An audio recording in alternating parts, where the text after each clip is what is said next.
Ce film traite de l'apprentissage des langues en utilisant l'approche Silent Way.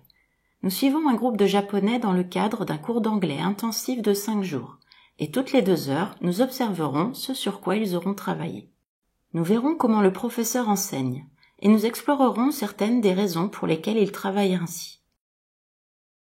Le professeur Don Cherry savait que les apprenants devaient travailler leur prononciation de l'anglais. Il a donc commencé par là. Vous le verrez utiliser un panneau avec des rectangles de couleurs. Chaque rectangle représente un son en anglais américain, et le panneau montre tous les sons de la langue. Ainsi, simplement en pointant, il peut se référer à n'importe quel son de l'anglais, créer des mots à partir de séquences de sons et éviter les problèmes que provoquerait l'orthographe anglaise.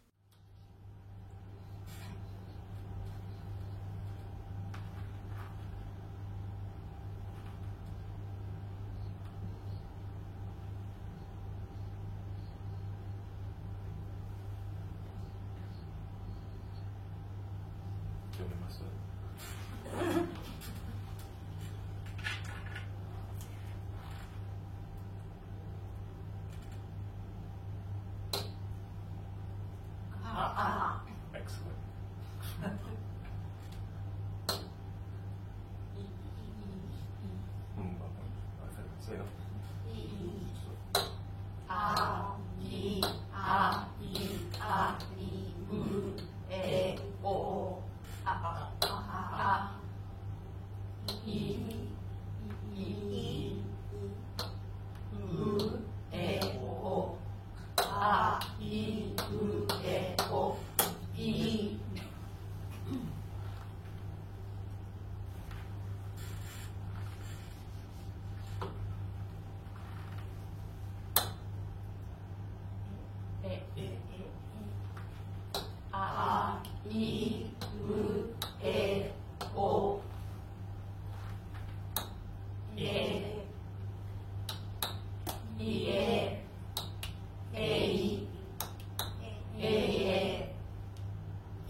Vous avez pu remarquer 2 ou 3 choses dans cet extrait.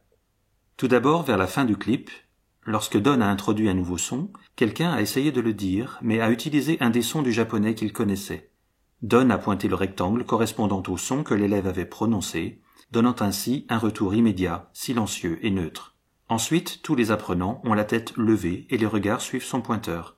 Ils sont tous présents à la tâche. Et c'est l'état idéal pour apprendre. Travailler avec des tableaux muraux et un pointeur, et sans manuel, fait partie de la manière dont Don les maintient dans cette présence. Observez la concentration et l'énergie de la classe, tandis que nous avançons de quelques heures jusqu'à midi. Pour prononcer correctement une langue étrangère, les apprenants doivent modifier la position de leurs lèvres, de leur mâchoire, de leur langue, etc. Dans l'extrait suivant, Don présente un autre son pour la première fois. Il aide les apprenants à se concentrer sur ce son en leur donnant un feedback gestuel, un bref commentaire ou en mimant le son avec sa bouche. Cela lui permet d'enseigner silencieusement. C'est une méthode de travail efficace, car pour beaucoup de gens, essayer d'apprendre la prononciation en copiant le professeur ne donne pas de résultats très satisfaisants.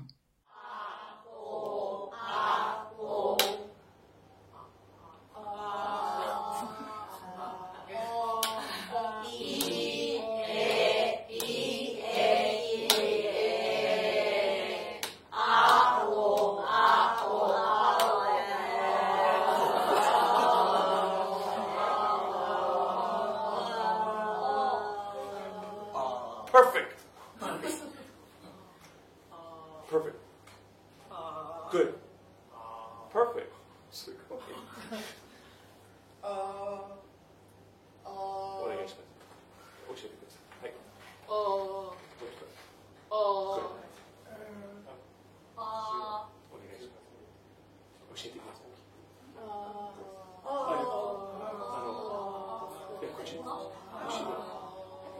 後ろ。Good. Oh. Good.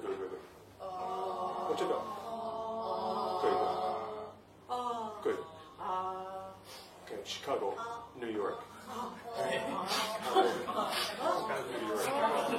Well, what? Sushi, Chicago. I mean, Natsukashi. Natsukashi. Ureishi. Right. Sugoi Chicago. New York.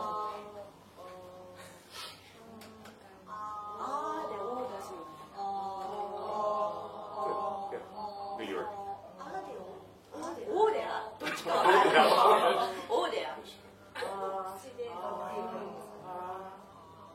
みんなの頭も口も違うからあの「お」と「お」のあたり分かっても正しい言ってるかどうか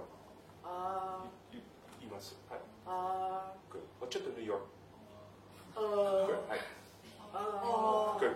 This is perfect. That's perfect. Say it. Good. It's perfect. Il est pertinent de donner la priorité à la prononciation au début du cours, car c'est l'une des choses que les étudiants ont le plus de mal à travailler par eux-mêmes. Don veille donc à y consacrer un maximum de temps. Par ailleurs, les apprenants auront besoin de tous les sons de l'anglais pour tout ce qu'ils diront dans le reste du cours. Avançons rapidement jusqu'à environ 15 heures. Don a présenté la phrase « Would you show us your name ?» à l'aide du panneau des sons et a demandé aux apprenants de s'exercer. Remarquez comment il a fait varier la phrase. Cela permet aux apprenants de rester présents et d'éviter qu'ils ne perdent leur énergie et que l'exercice ne devienne fastidieux. Chacun d'entre eux a ensuite eu l'occasion de dire l'une ou l'autre version de la question et Don les a aidés à se corriger. Sachant que la perfection ne vient jamais immédiatement, il a veillé à ce qu'ils aient beaucoup de pratique.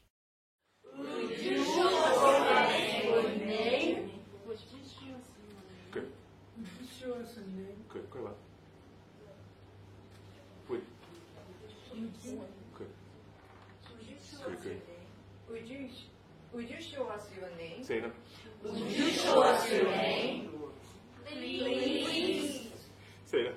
Would you show us your name, please? Would you show us your name, please?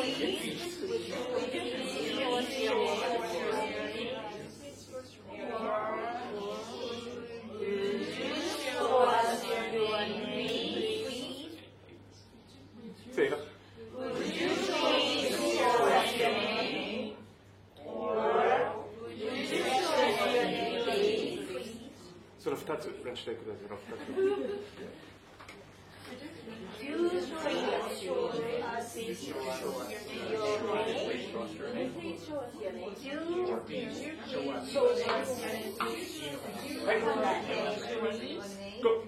Would you please show us your name? はい。Go. Please show us your name. Show us your name. Go. Would you show us a name, please? Good. Would you please show us your name? Good. Would you please show your? Would you please show us your name? Good. Would you please show us your name? Good. Would you show us your name, please? Good. Would you please show us your name? Good. 3 seconds. Go. Would you please show us your name? Oh, 2 seconds. Okay. Would you please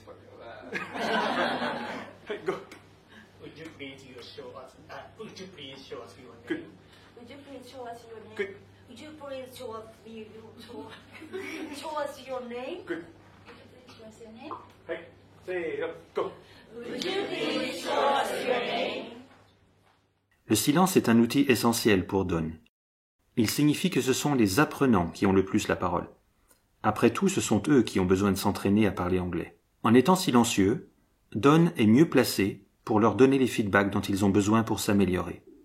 De plus, le silence de l'enseignant les aide à porter leur attention sur leurs muscles plutôt que dans leurs oreilles. Lorsque nous sommes débutants, nous ne pouvons pas nous fier à nos oreilles pour les sons, les rythmes et les mélodies d'une langue étrangère. Avançons rapidement jusqu'à la fin du premier jour du cours. Les apprenants sont donc rentrés chez eux après cette première journée de travail en classe avec Don. Mais que leur est-il arrivé pendant la nuit, étant donné qu'ils étaient chargés de nouvelles expériences de la langue anglaise? Il est reconnu que les compétences que nous avons pratiquées pendant la journée s'améliorent pendant les périodes de sommeil suivantes. Pendant notre sommeil, nos apprentissages sont consolidés, intégrés et nos performances s'améliorent. C'est pourquoi, tout au long de ce cours, Don s'assure que chaque phrase est correcte et aussi bien prononcée que possible. Puis il donne aux étudiants beaucoup de pratiques variées. De cette façon, il peut être sûr que l'esprit des étudiants est correctement chargé en expériences de bonne qualité sur lesquelles leur sommeil fera son travail. La classe s'est retrouvée à 10 heures le mardi, prête à poursuivre ce qu'elle avait fait la veille. Bien que ce travail ait commencé à porter ses fruits, Don savait qu'il y avait encore du travail à faire sur leur prononciation. Acquérir une bonne prononciation prend du temps. Avançons rapidement jusqu'à environ 10h50.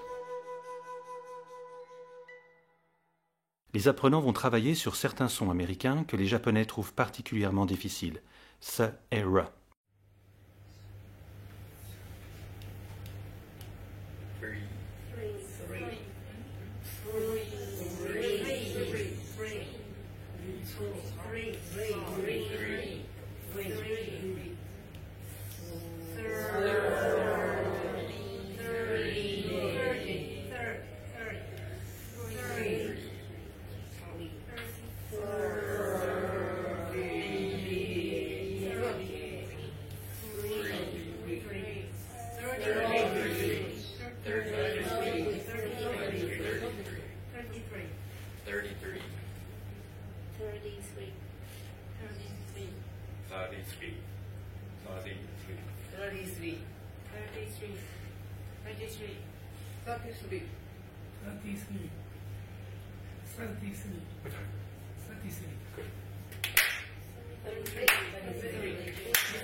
Notons qu'il y avait peu de contenu dans ce travail. Pas d'acte communicatif, ni histoire intéressante, ni dialogue utile. Don savait que ces éléments auraient été une distraction par rapport à la priorité du moment, rendre automatiques les mouvements musculaires peu familiers nécessaires pour sonner américain. Avançons rapidement jusqu'à environ 14h10. La classe travaille sur les nombres en anglais et s'entraîne à dire un numéro de téléphone. Don a invité la classe à utiliser les mains pour vérifier le nombre de syllabes dans le mot 100. Ceci a révélé que certains apprenants n'en étaient pas sûrs, probablement à cause de la façon dont le japonais fonctionne. Il a ensuite appuyé leur pratique par des gestes. Notez qu'il n'a pas prononcé les mots lui-même.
Before you do that, みんな様、お指で空気に書きましょう。言いながら変えましょう。書きましょう。せーの、ゴー。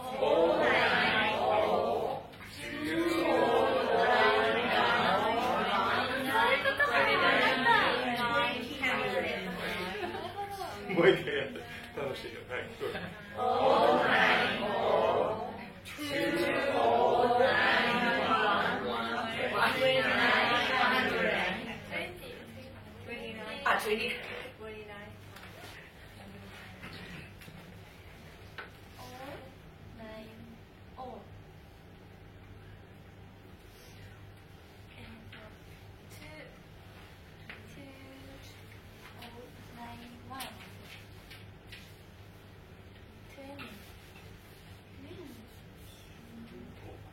いやいやいや、何でもいい。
Don s'est servi d'un panneau de mots pour montrer aux apprenants ce dont ils avaient besoin.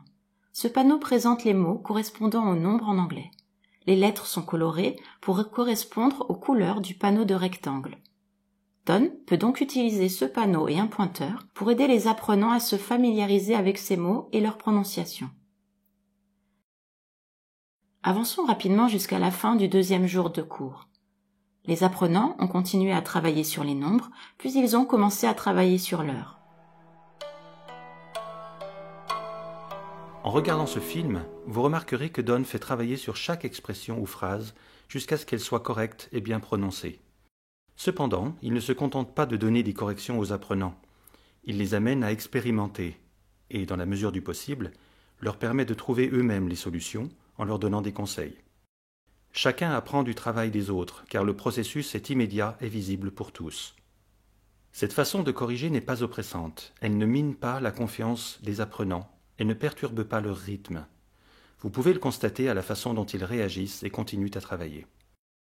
En fait, cette forme d'autocorrection est la voie vers la confiance et l'assurance, car elle permet aux gens de tester, de modifier et de confirmer la fiabilité de leur modèle mental de la langue. La classe s'est réunie à nouveau à 10h le mercredi, prête à poursuivre ce qu'elle avait fait au cours des 2 derniers jours. Don a continué à mettre l'accent sur la prononciation, car la maîtrise des sons, du rythme et de la mélodie d'une langue étrangère est l'une des choses les plus difficiles pour les apprenants sans l'aide d'un professeur compétent. De plus, une prononciation correcte demande du temps et un travail soutenu. Avançons rapidement jusqu'à environ 10h20, lorsque Don introduit l'expression « one of the ones » en se servant de 2 panneaux muraux. Regardez comme il travaille avec la classe pour améliorer la prononciation de cette courte phrase. Remarquez comme il alterne le travail détaillé de la phrase avec des individus et la pratique en groupe. Et notez comme il utilise ses doigts pour guider les apprenants dans leur correction.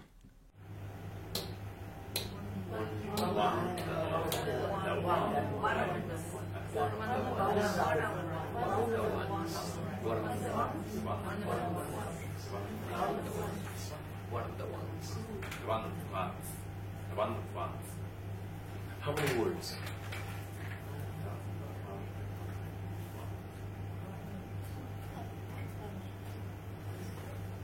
How many words? 4? 4.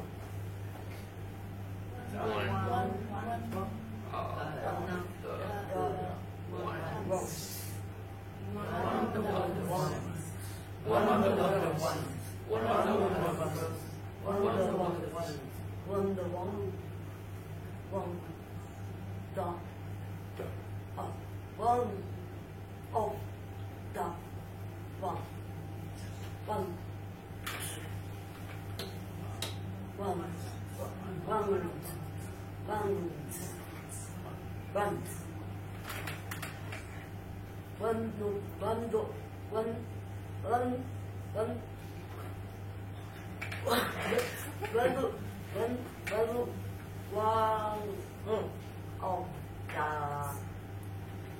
One.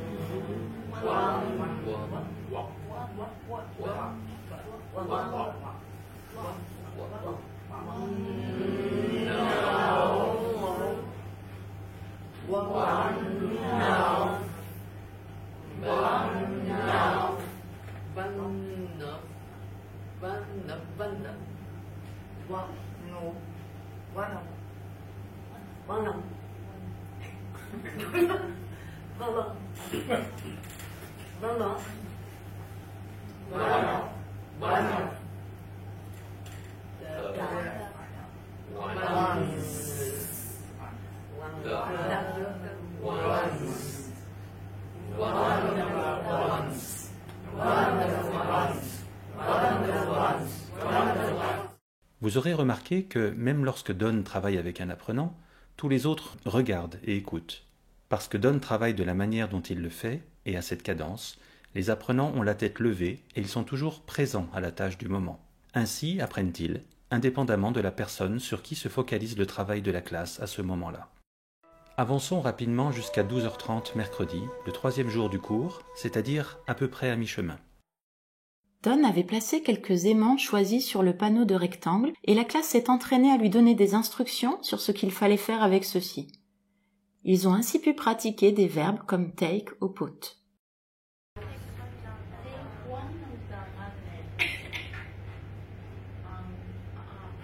Okay.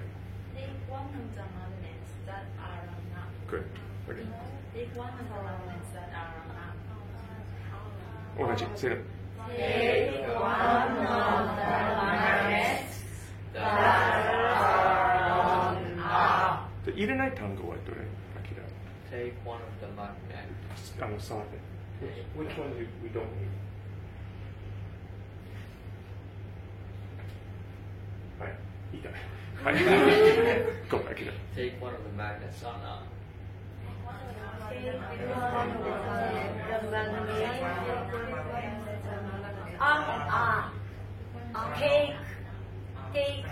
Take one of the magnets Or or take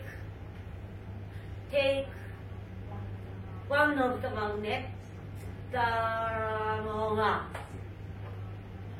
こうでもこうでも。 Take the magnet that on up. Take the magnet. あ、じゃあそうしよう。これ？ Take one of あ、 the. はい。 Take one of the magnet that on up. Good, もう一回。 Take one of the magnets on あ、 that are on up. Good, もう一回。 Take the magnet that Huh? take one of the magnets that are on up. Les expressions take the magnet et take one of the magnets font référence à des situations différentes et aucun anglophone ne les confondrait. C'est pourquoi Don a fait répéter le dernier apprenant jusqu'à ce que la phrase soit correcte, bien prononcée et adaptée à la situation. Lorsque nous parlons une langue que nous connaissons bien, nous nous appuyons sur un sens interne de ce qui sonne juste. Il ne s'agit pas d'une liste de mots mémorisés, de phrases types ou de règles. Et nous ne construisons pas ce type de modèle mental en apprenant des règles et des exceptions. Nous le construisons par essai, erreur et feedback. Avançons rapidement jusqu'à 16h10 mercredi, le 3e jour du cours. Le travail que vous allez voir consiste à donner des instructions en anglais et à les voir exécuter, mais dans une situation légèrement plus compliquée. Remarquez comment le mot throw a donné à Don l'opportunité d'une micro-leçon de prononciation sur la voyelle O. Grâce au travail intensif sur la prononciation que Don a effectué plus tôt dans les cours, il peut maintenant travailler efficacement sur de tels points chaque fois que c'est nécessaire.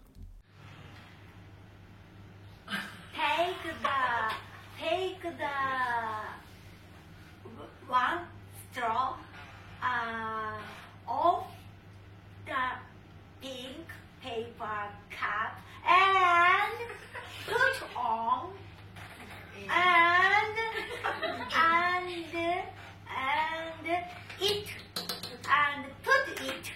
put it on the yellow paper cup.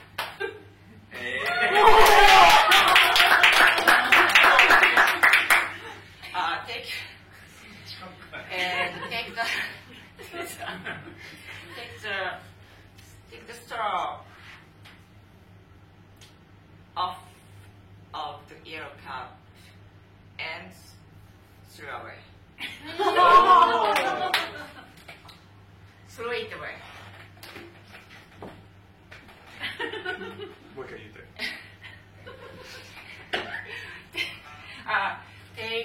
take the straw off of the yellow cup and throw it away. Throw it.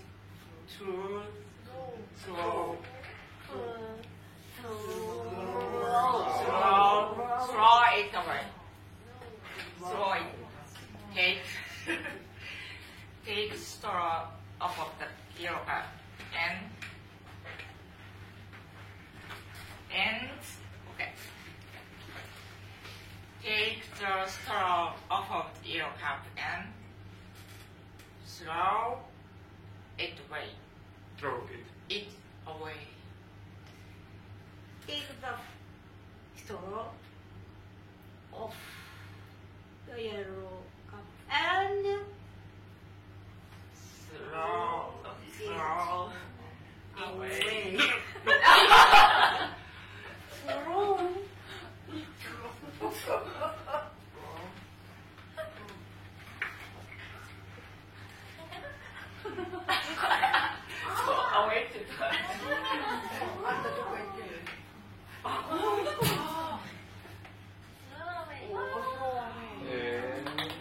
Bien que banale, la situation restait vivante et réelle, et c'est ce qui faisait sa force. Il n'y avait aucune distraction, et les apprenants pouvaient donc se concentrer à 100% sur leur intention et sur le langage dont ils avaient besoin pour l'exprimer précisément. Nous voilà arrivés à la fin du 3e jour de cours.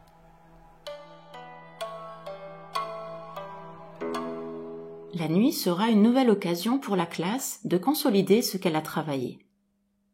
Vous aurez remarqué que Don travaille d'une manière très particulière. Il n'explique pas. Au lieu de cela, il s'assure que les apprenants vivent le lien entre leurs intentions et le langage qu'ils utilisent pour faire que l'action se réalise. Il fait le minimum nécessaire pour que les apprenants se corrigent par eux-mêmes. Mais il insiste pour que leur production soit corrigée chaque fois que ce n'est pas bien dit. Il travaille pour que les apprenants restent présents, intéressés et impliqués, mais en même temps, il leur fait répéter chaque phrase plusieurs fois. Cela n'est peut-être pas évident, mais pendant que les apprenants apprennent la langue, Don apprend aussi. Il apprend comment enseigner à cette classe particulière, guidé par ce qu'ils font. Il ne suit pas de manuel ou de plan de cours préétabli. Il crée la leçon, à chaque instant, en réponse aux besoins que les apprenants révèlent lorsqu'ils parlent. C'est la manière la plus efficace d'enseigner, à la limite des capacités actuelles des apprenants, sans perdre de temps sur ce qu'ils savent déjà, et en repoussant toujours plus loin la frontière entre ce que les apprenants savent et ce qu'ils ne savent pas encore. Plutôt que de commettre l'erreur d'assimiler ce qui a été enseigné à ce qu'ils ont appris, Don adopte cette posture pédagogique que nous appelons l'enseignement subordonné à l'apprentissage. La classe a repris à 10h le jeudi matin, 4e jour du cours. Avançons rapidement jusqu'à environ midi. Les apprenants essaient de faire en sorte que Don mette de la musique sur un lecteur de cassette, en lui donnant des instructions. Celles-ci devaient être précises, car Don ne s'exécuterait que si leur anglais était correct, approprié et bien prononcé. Ils ont réussi à ce qu'il mette une cassette dans le lecteur, mais lorsqu'ils lui ont demandé d'appuyer sur lecture, rien ne s'est produit. Puis quelqu'un a remarqué que le lecteur n'était pas branché, mais personne ne connaissait le mot anglais pour prise électrique.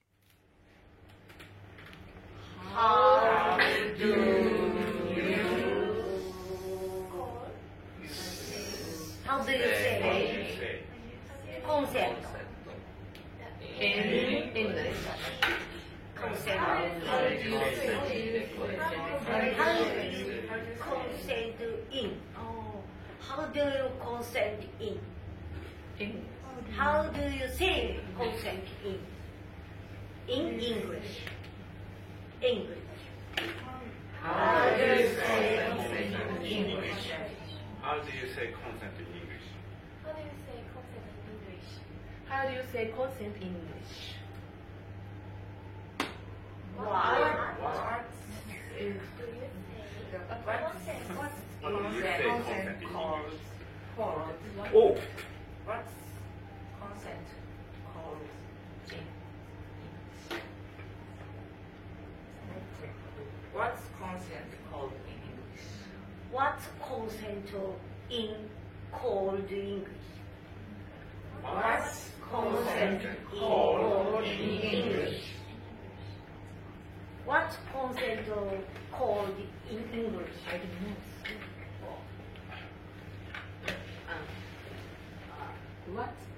What's consent called in English?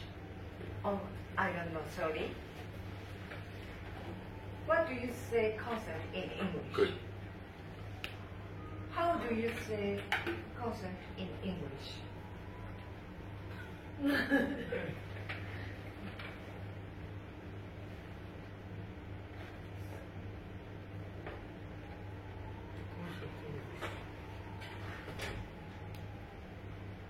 I don't. You know? Vous aurez remarqué à quel point Don a trouvé utile les panneaux de mots qu'il avait mis au mur pendant cette leçon pour aider les apprenants, leur suggérer des alternatives ou les corriger efficacement. Les mots figurant sur ces panneaux sont les mots-outils de l'anglais, les quelques 400 mots courants que l'anglais utilise pour exprimer des relations spatiales, personnelles, temporelles et causales. La grammaire anglaise procède de ces mots. Parce que ceux-ci sont si essentiels à la langue, les apprenants doivent se familiariser avec leur utilisation. C'est pourquoi Don effectue un travail intensif sur ces mots afin d'en faire une base solide pour tout ce que les apprenants veulent dire dans la langue. Avançons rapidement jusqu'à jeudi après-midi à environ 3h10. Les apprenants décrivent cette image murale d'un homme assis dans un fauteuil à bascule. Un peu avant le clip que vous allez voir, quelqu'un a proposé le mot slacks pour décrire son pantalon. Mais comment épeler ce mot? How's slacks spelled? How's slacks spelled? S.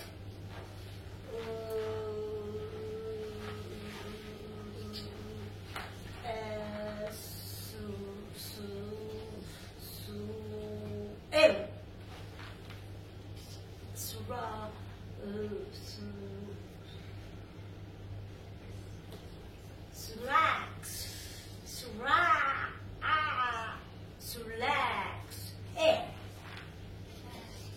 X.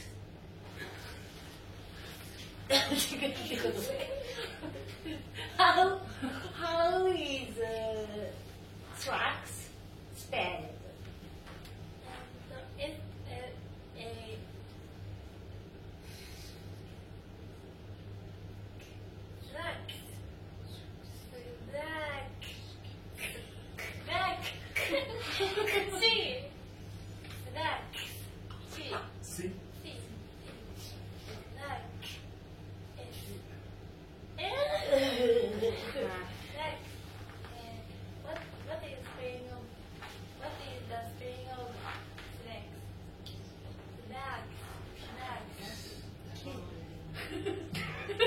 Okay.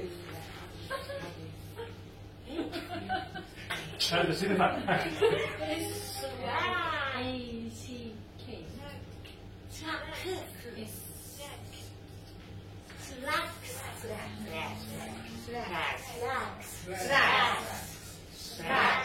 La classe a continué à travailler sur l'image et cela a amené les apprenants à savoir comment décrire les postures des gens. Les jambes sont-elles croisées? Quelle jambe est au-dessus? Les bras sont-ils croisés? Quel bras est en dessous? Et ainsi de suite. Avançons rapidement jusqu'à la fin de la journée.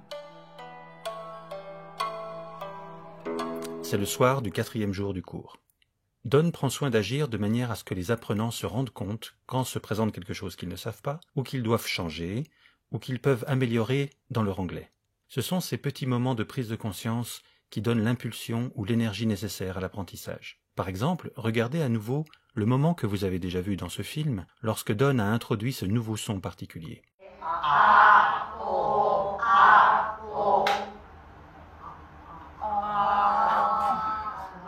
Les apprenants ont immédiatement pris conscience qu'il existe un son voyelle en anglais qui n'existe pas en japonais. Ils ne savaient pas encore comment produire ce son, mais ils savaient qu'il y avait quelque chose à travailler. Et regardez ce qui s'est passé lorsqu'un apprenant a été amené à se rendre compte qu'il n'était pas certain de l'accentuation du mot « 100 ».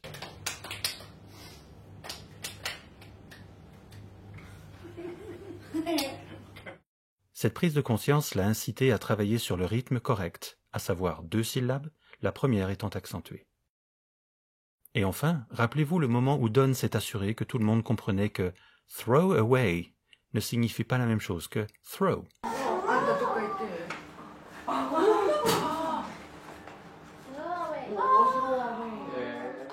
La première étape dans un apprentissage est de prendre conscience qu'il y a quelque chose à apprendre. Et l'une des tâches de Don est de provoquer ces prises de conscience. Ensuite, une fois que les apprenants savent ce qu'ils doivent faire, Don guide leur expérimentation et s'assure qu'ils pratiquent suffisamment.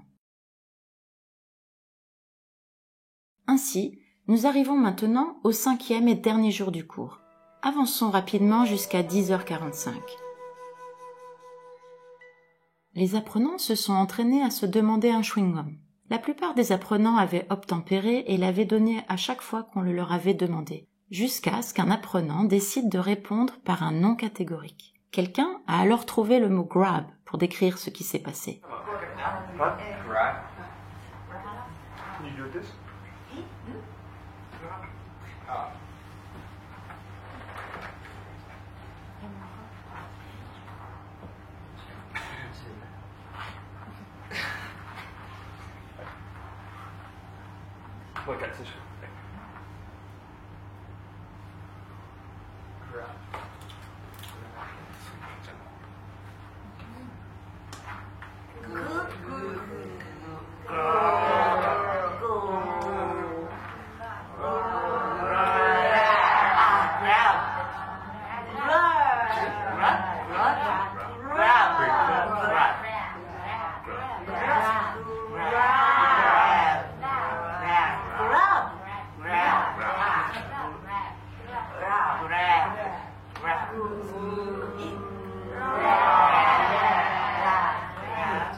Asked Takako if she could have a discount. Yes. But Takako said no. Then Yuriko got angry, and suddenly she grabbed the pack of gum, grabbed the pack of gum from Takako.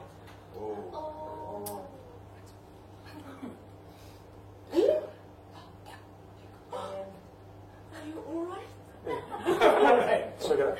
Takako cried. Comme Don agit en fonction de ce que font les apprenants moment par moment, il ne peut jamais prévoir ce qui sera nécessaire.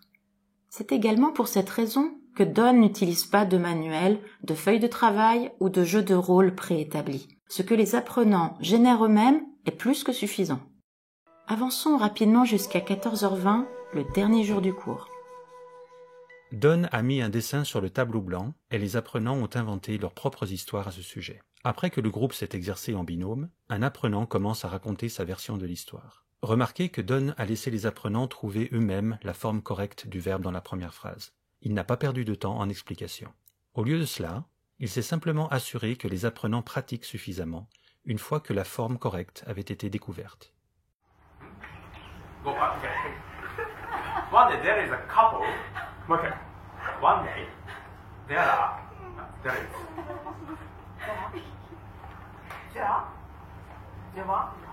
There was one day. One day there was one couple. There was. One day there were couple. One day there was a couple. There was. couple だから。One One day day there there was was a a couple. couple. Name. Named John and Mary in their house. Met. One day There was a couple. There was a couple. One day there was a couple in their house. house.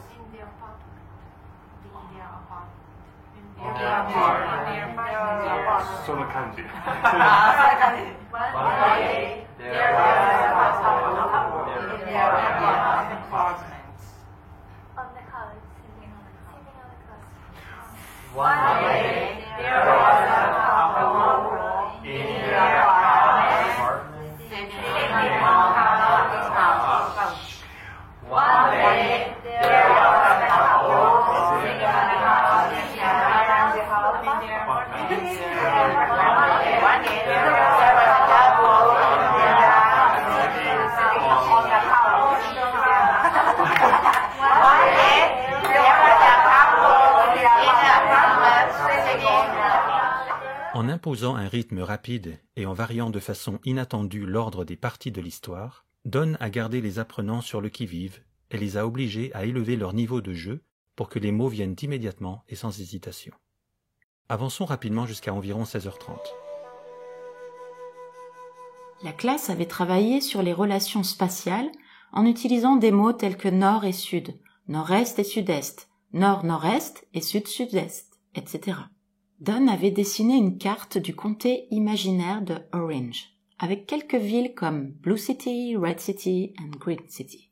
Les apprenants se sont alors exercés à demander à Don de déplacer des aimants à différents endroits sur cette carte. Remarquez comment Don leur a donné un feedback sur ce qu'ils ont dit, en les laissant travailler jusqu'à ce qu'ils trouvent eux-mêmes leur correction. Take the magnet, Western Orange County. Take the magnet in Western Orange County, north of Red City, and put it in the triangle. Take the magnet southern east of take the magnet southern take the magnet in southern eastern take the magnet take the magnet in southeastern Orange County, southwest of Black City, and put it in the circle.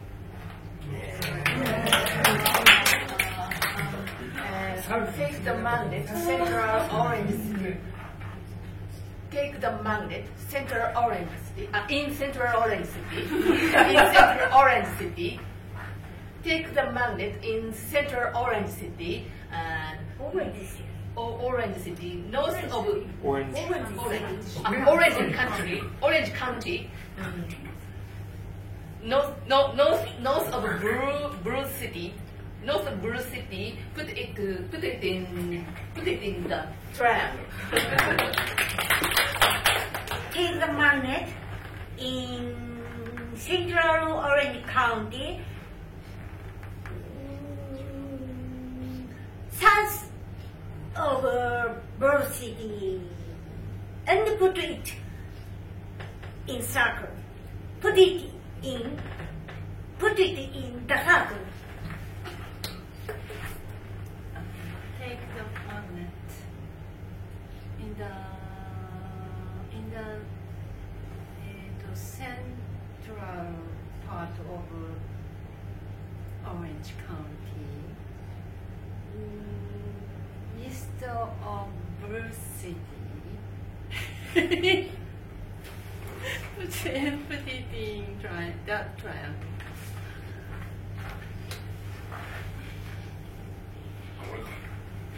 Takes magnet. The north. Takes a magnet. Takes a magnet in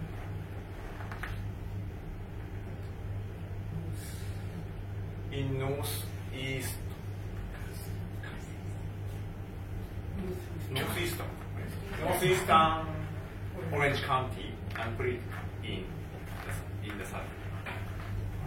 Yes. C'était donc la dernière phrase de la dernière minute de la dernière session du dernier jour de ce cours intensif d'anglais de 5 jours.